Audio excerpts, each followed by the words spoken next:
पावशेर मटण घेतलेलं आहे बघा। बकऱ्याचं मटण आहे आणि त्याचे छोटे छोटे पीस आपण करून घेतलेले आहेत बघा अगोदरच।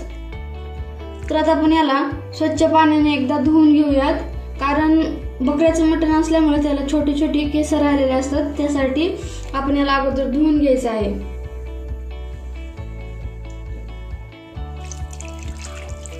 एक 2-3 पाण्याने याला स्वच्छ धुवायचं आहे बघा। इथे आता मी मटण धुवून घेतलेलं आहे। तर आता याच्यामध्ये 1 चमचा मी मीठ टाकून घेते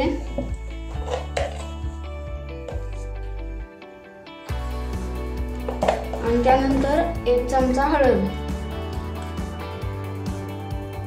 हळद आणि मीठ लावून झालं की आपण याला व्यवस्थित असं मिक्स करून घ्यायचं आहे।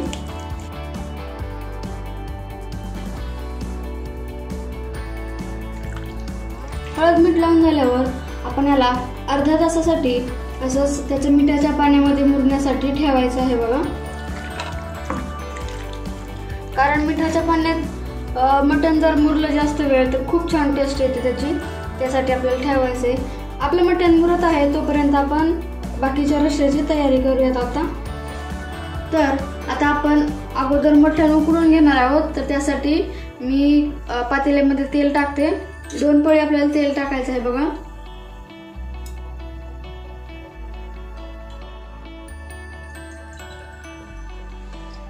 कारण जर आपण मटण डायरेक्ट असं शिजायला घातलं तर ते जास्त वेळ शिजत नाही, लवकर शिजत नाही। त्यासाठी आपल्याला अगोदर थोडंसं त्याला उकडून घ्यायचं, त्यानंतर आपण त्याचा तिखट रस्सा असं बनवायचा आहे। तर आता आपलं तेल गरम झालेलं आहे, तर त्याच्यामध्ये मी बारीक चिरलेला कांदा घालते।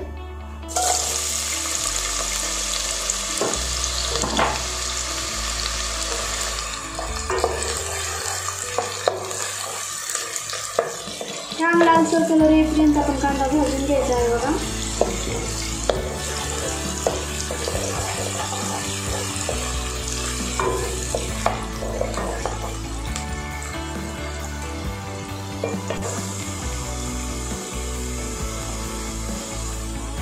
आता आपला कांदा छान असा भाजून झालेला आहे, तुम्ही पाहू शकता किती छान असा कलर पण आलेला आहे।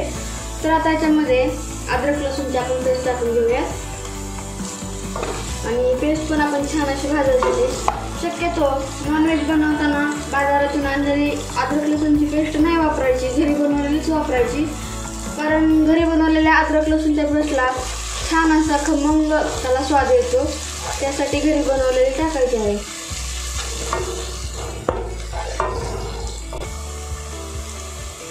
त्यानंतर अर्धा चमचा हळद टाकते, कारण आपण अगोदर पण हळद त्याला टाकली होती मटणाला, त्यासाठी थोडीशी टाकायची आहे।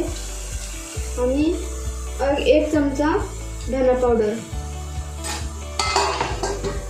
आणि आता आपण लगेच याच्यामध्ये मटण टाकून घ्यायचं आहे।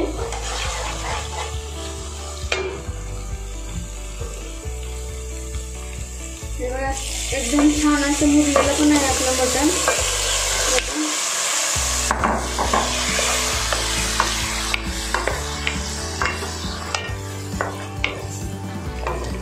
व्यवस्थित असं घ्यायचं आणि मटण शिजताना त्याच्यामध्ये लगेच पाणी नाही घालायचं आपल्याला। आपण जे मीठ टाकलेलं असतं त्या मिठाच्या पाण्यामध्ये त्याला जास्त वेळ शिजवून द्यायचं आहे बघा। आणि मी मटण हे पातेल्यात शिजायला घातलेलं आहे। शक्यतो कुकरला जास्त लावलं मटण शिजायला की त्याची टेस्ट येत नाही, पातेल्यात जास्त वेळ शिजलं तर त्याला टेस्ट अगदी छान अशी येते। त्यासाठी मटण आपण नेहमी पातेल्यामध्ये शिजायला घालायचं आहे बघा।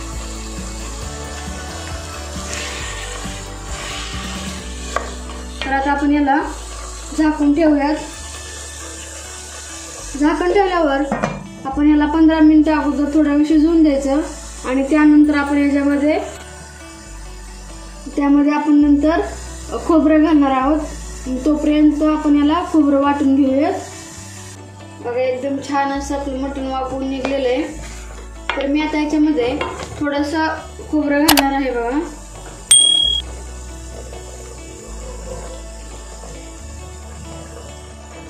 खोबरं घातल्यानंतर आपण आता याच्यामध्ये गरम पाणी टाकणार आहोत। पाणी थंड टाकायचं नाहीये, कारण थोडंसं नॉनव्हेज कोणतंही नॉनव्हेज बनवताना आपण पाणी हे गरम करूनच टाकायचं आहे नॉनव्हेज मध्ये।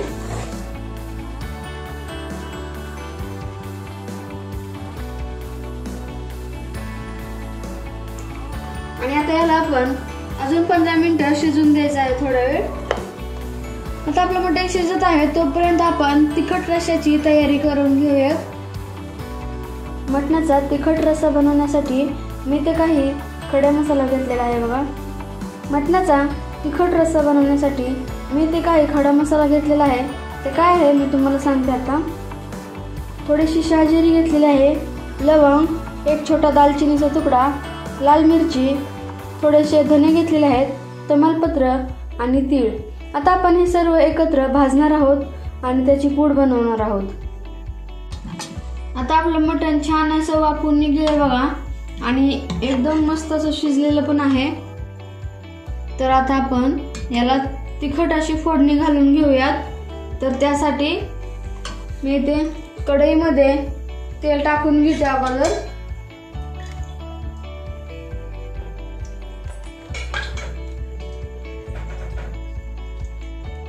मोठे 3 चमचे तेल टाकणार आहे बघा। थोडंसं जास्त तेल टाकलं तर मग त्याची तरी एकदम छान अशी येते, त्यासाठी 3 चमचे तेल घातलेलं आहे।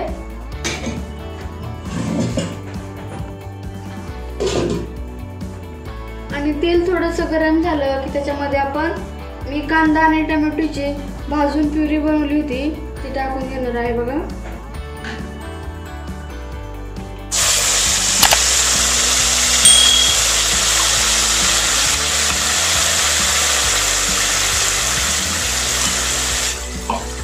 कांदा टोमॅटो अगोदरच भाजून घेतलं होतं, त्यामुळे त्याला जास्त वेळ भाजायची काही गरज नाहीये बघा।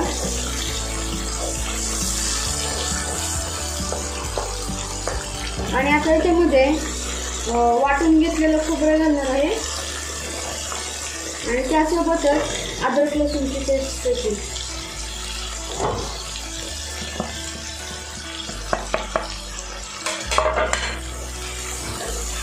आणि आता हे मिश्रण 5 मिनिटं आपण छान असं भाजून घ्यायचं आहे बघा।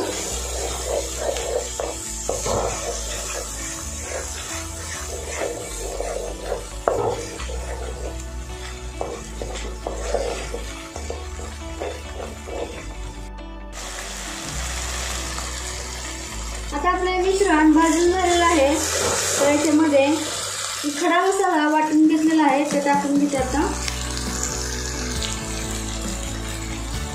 आणि त्यानंतर आपले जे दुसरे मसाले आहेत ते पण टाकून देणार आहे।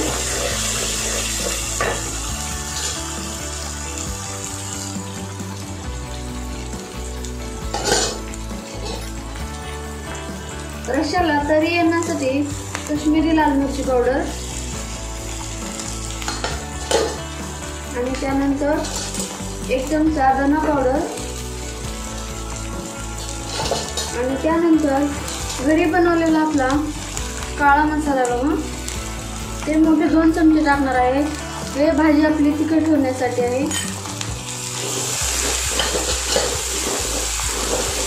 आणि त्यानंतर हे व्यवस्थित सगळं भाजून घ्यायचं आहे। आणि आता याच्यामध्ये मी थोडंसं पाणी घालणार आहे। पाणी घातल्यानंतर हे लवकर छान असं भाजलं जातं।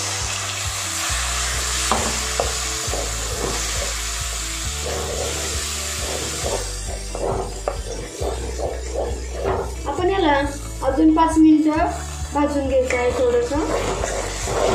तर आता आपले मिश्रण भाजून झालेलं आहे, तर याच्यामध्ये मी 1 पुडी आहे मटन मसाला ते टाकून घेणार आहे बघा।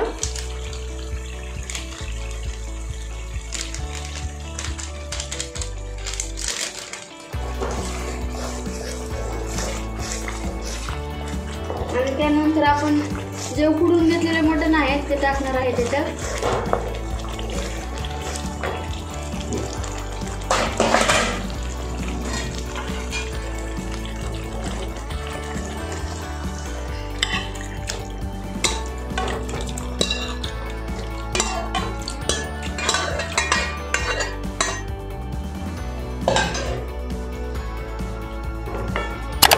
त्यानंतर थोडंसं गरम पाणी, कारण भाजी आपली एकदम घट्ट अशी झालेली आहे, त्यासाठी थोडंसं पाणी घालणार आहे बघा।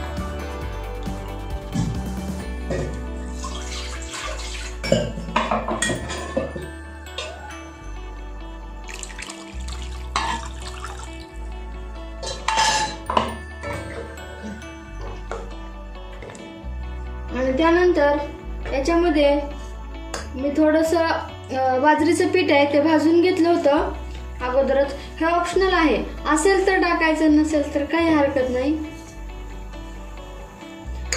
काय बाजरीच्या पिठानं आपल्या भाजीला एकदम छान असा स्वाद पण येतो आणि आपली भाजी घट्टपणा पण येतो त्याला. अशा प्रकारे झणझणीत असा गावरान पद्धतीचा आपला मटणाचा रस्सा तयार झालेला आहे. तर याला आपण एक उकळी आली की मी एका बाउलमध्ये काढून घेते याला. नंतर